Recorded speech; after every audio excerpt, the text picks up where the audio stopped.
জীবনে হলো 10% যা আপনার সাথে ঘটবেই এবং 90% হলো আপনি কিভাবে তার প্রতিক্রিয়া করবেন। নমস্কার বন্ধুরা, কৃষ্ণার ব্লগে আপনাদের স্বাগত জানাই। আপনারা কেমন আছেন? আশা করি নিশ্চয়ই আপনারা ভালো আছেন। আমিও আপনাদের ছোট বড় আশীর্বাদে ভালো আছি। এই দেখুন বন্ধুরা, এখন প্রায় সকাল 8:30 আপনাদের সাথে নিয়ে নতুন একটা ব্লগ শুরু করলাম। আশা করি নিশ্চয়ই ব্লগটা আপনাদের ভালো লাগবে। আমার তরফ থেকে সকল বন্ধুদের জানাই গুড মর্নিং, বড়দের জানাই প্রণাম, আর ছোটদের রইল আমার অনেক অনেক ভালোবাসা। সকালবেলায় যেহেতু সিদ্ধার্থের এখন স্কুল হচ্ছে, সেই জন্য সকালবেলায় ঘুম থেকে উঠে নিয়েই সব থেকে বড় কাজ হচ্ছে সুস্থ মস্তিষ্কে তাকে স্কুল পাঠানো। আগে টিফিনটি বানানো, তারপর রেডি করে স্কুল যাওয়া।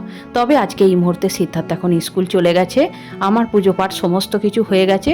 এখন ওর সাথে একটা ছোট্ট করে যুদ্ধ হলো, সেই যুদ্ধটা করে বসেছি একটুখানি চা খেতে। তবে মাঝে মাঝে এই ছেলেটির সাথে যে আমাকে ছোটোখাটো যুদ্ধটি করতে হয়, সেই যুদ্ধটা করার পর হয়তো আমি ক্লান্ত হয়ে পড়ি, তখন আমার এক কাপ চাই আমাকে ক্লান্ত থেকে রোধ করে। বাস, মনটাও আমার ভালো থাকে।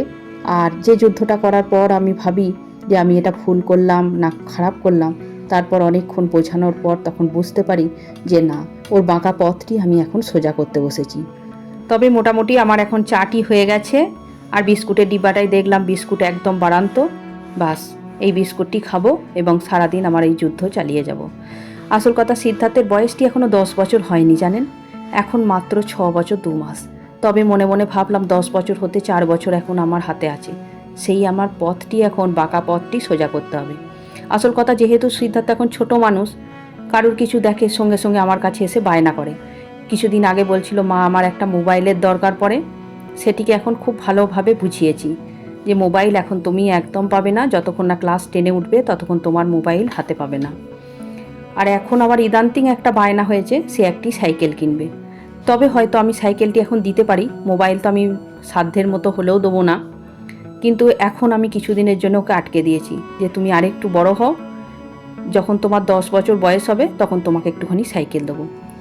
যদিও জানি যে সাইকেল স্বাস্থ্যের জন্য খুবই ভালো কথা, যদি কোনো পার্কে বা কোনো গ্রাউন্ডের মধ্যে নিয়ে যাওয়া হয় বা ছাদেও একটুখানি ধরে চালাই, তার এক্সারসাইজের মতো হবে। আর যেটাও আমার খুব সামান্য অ্যামাউন্টের মধ্যে, হয়তো এটা 3000-4000 মতো একটা বাইসাইকেল হয়েই যেতে পারে। কিন্তু আমি সব জিনিসে আগে ওকে হবে না বা এখন দিতে পারবো না, বা বাবার ইনকাম সম্বন্ধে যতটা নয় তার থেকে অনেকটাই কম করে আমি বলি। কেন এই চাওয়া পাওয়া ওদের যদি সব সময় আমি পূরণ করতে থাকি, তাহলে ছেলেটা শুধু চাইতেই থাকবে, আর আমি দিতেই যদি থাকি, তাহলে সে একটি লক্ষ্যে পৌঁছে যাবে যে বাবা মা আমাকে যেমন করেই হোক দেবে। সেই জন্যে পথের বাধাটি আমি এখন করে দাঁড়াই। সেই জন্যই সিদ্ধার্থের এখন মনটা ভারী। তবে বললাম স্কুল এখন যাচ্ছে, তাকে আর ডিস্টার্ব করে লাভ নেই।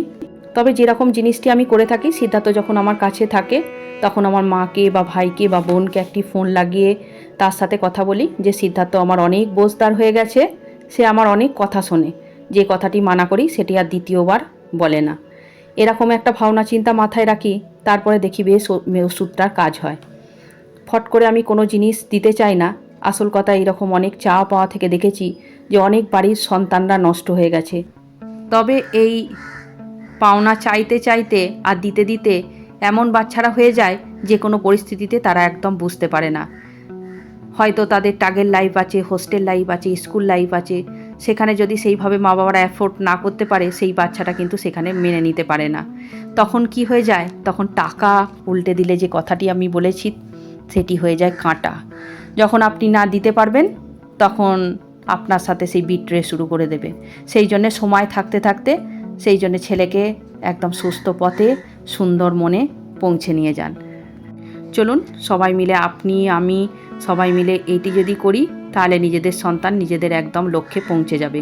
আর ঠিক আপনার আমার মতো মনের মতো করে গড়তে পারবেন ছেলেটিকে। তবে ওরা যখন জন্ম নেয় তখন তো আর সেইভাবে আসে না, তাদের মধ্যে কোনো পাপ কোনো কিছু থাকে না, তারা তো একদম নিষ্পাপ হয়ে আসে। তারপর সেই শিক্ষা দীক্ষাগুলো আমরা দিই। যাই হোক, আপনাদের সাথে কথা বলতে বলতে চাটে খাওয়ার পর সিদ্ধার্থের স্টাডি রুমটা পরিষ্কার করে দিই। তারপর একটার পর একটা রান্না বসাই। ডাল হলো, আপনারা তো চোখের সামনে দেখলেন, ডিম সিদ্ধ করে ডিমের ঝোল আর ঝুরি ভাজা আলু আর একটুখানি শাক ভাজা করেছি। যাই হোক, সিদ্ধার্থ এখন স্কুল থেকে এসে গেছে, এইবার তাকে আমার সময় দিতে হবে। এতক্ষণ নিজেকে সময় দিয়েছিলাম, নিজের কাজকে, নিজের সংসারকে। এখন যেহেতু বাচ্চাটি এসে গেছে, তো এই আমি যে বলেছি যে কার্যকারী কিছু টিপস আমি শেয়ার করব, তবে যেটি হচ্ছে বাচ্চাটিকে সব সময় টাইম দেয়া। যখন বাচ্চাটি আপনার নিজের কাছে থাকবেন তখন আপনাকে টাইম দিতে হবে। 2 নম্বর হচ্ছে বন্ধুত্ব করা।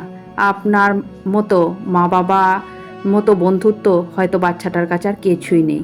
যেহেতু ছেলেটির বয়স 10 বছরের কম, সেহেতু সব থেকে ভালো মানুষ বা ভালো বন্ধু হবে বাবা মা।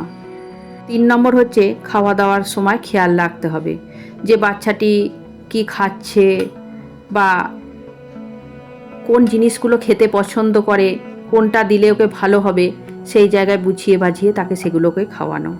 4 নম্বর হচ্ছে মোটিভেশন করা। মোটিভেশন বলতে তাকে সবসময় উৎসাহিত যে তুমি ভালো, তোমার মতো আর অন্য স্টুডেন্টরা নয়, তুমি সব পারো, তুমি সব পরিস্থিতিতে তুমি বেরিয়ে আসতে পারো, এই একরকম মোটিভেশন দিতে হবে।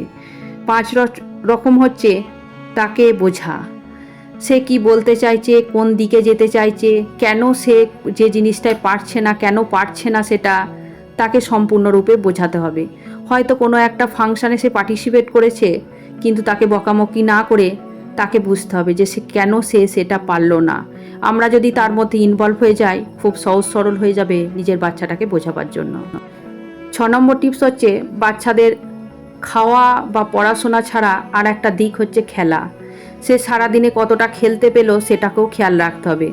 যাদের কোনো পরিস্থিতিতে বাইরে পার্ক বা ছাদের মধ্যেই খেলা বা কেউ নেই, সেহেতু ঘরের মধ্যে করে নিজেদের নিয়েও খেলতে হবে। আর তাদের সাথে, যেমন আমার বাচ্চাটার খেলার কোনো জায়গা নেই, পার্ক যেতে হলে অনেকটাই দূরে, আর তারপরে সময়ও সে পায় না, সেই জন্যে ঘরের মধ্যে কিছু বাচ্চাকে ডেকে নিয়ে এসে খেলাধুলা করানো। স্বাস্থ্যের জন্য তো খেলা যথেষ্ট উপকারী, যদিও স্কুল গেলে সেই খেলে, সেটা কিন্তু একটা টাইম অনুযায়ী, হয়তো 45 মিনিটের বেশি কোনো স্কুলে খেলতে দেয় না। সেই জন্যে নিজের মধ্যে থেকে কিছু বাচ্চাদের সাথে মিশতে দেয়া, যাতে সেই বাচ্চাগুলোর সাথে ওদের জ্ঞানের বিকাশটা হয়।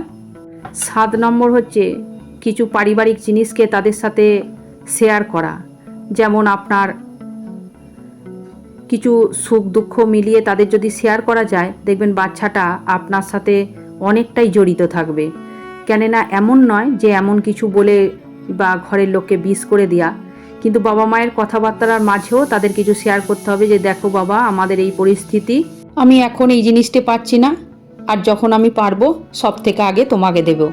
আর 9 নম্বর টিপসটি, যেটি আমি পেরেন্টসদের দিয়ে বলবো, যেটা আমি করে থাকি, যে হাজব্যান্ড ওয়াইফের হয়তো একটা ফ্যামিলি হলো সব থেকে রেসপেক্ট দিয়ে কথা বলা। আর ঘরে যদি আরও গার্জেন থাকে, ঠাকুমা, দিদিমা, জ্যাঠা, কাকিমা, সবাইকার সাথে মা বাবাকে আগে রেসপেক্ট দিয়ে কথা বলতে হবে। কারণ না, বাচ্চাটা শিখবে সেই রেসপেক্ট আপনাকে করার জন্য তৈরি থাকবে। যখন দেখবে যে আপনার বাবা মায়ের সাথেই ভালো রিলেশন নেই, কে খেউমাও করে বা জ্যাঠা কাকাদের রেসপেক্ট করে না, সেই জন্যে সেই বাচ্চাটা আপনার কাছে একদম কাঁটা হয়ে তৈরি হবে। দেখুন, সিদ্ধার্থ খেলাধুলো করে আমি যেই রুটি তরকারি করতে গেছি, তখন এসে এই যে ঘুমিয়ে গেছে। তবে সেই সময় খাওয়ানোর সময় পাইনি, মশারিটি খাটিয়ে দিয়েছিলাম যাতে না মশা লাগে। তো সব থেকে ওর পছন্দের খাবার হচ্ছে আম। দুপুরেও একবার খেয়েছে দেখেছি স্কুল থেকে আসার পর। আর এখন ভাবলাম ওকে আর খাওয়াতে পারবো না, ঘুমিয়ে গেলে খেতে পারে না, সেই জন্যে ওকে একটুখানি আম খাইয়ে দিলি এই যে মুখটি খুলবে। আর এমনি যদি রুটি তরকারি ভাত মুড়ি ঘুমের ঘরে আপনি মুখে ঢোকাতে যান, একদম ও খায় না। সেই জন্য ভাবলাম ঘুমিয়ে ঘুমিয়ে আমটুকু খাইয়ে দিই। তবে আমি পরে তো ভয়েসটা দিয়েছিলাম, মোটামুটি 1.5 খানা আমের মতো খেয়ে নিয়েছিল। আমারও মনটা শান্তি হলো যে রাত্রির বেলায় কিছু না খেয়ে ছেলেটি ঘুমোবে, যতটুকু পেরেছে ততটুকু আমটুকু খেয়েছে। যাই হোক, আমার আজকের টিপসগুলো বাচ্চাদের জন্য যেগুলো দিলাম কেমন লাগলো জানাবেন। আর যদি আমি ভুলভ্রান্তি কিছু বলে থাকি, তাহলে আমাকে ক্ষমা সুন্দর দৃষ্টিতে দেখবেন। যাই হোক, আমি এখান থেকে বিদায় নিচ্ছি। আপনারা ভালো থাকবেন, সুস্থ থাকবেন। শীঘ্রই দেখা হবে পরের একটা ব্লগে। আমার যদি ভিডিওটি ভালো লেগে থাকে, ছোট্ট করে একটা লাইক করে দেবেন। আমার একটা লাইক আমাকে পরবর্তী ভিডিও বানাতে আমাকে অনেক অনেক মোটিভেট করবে।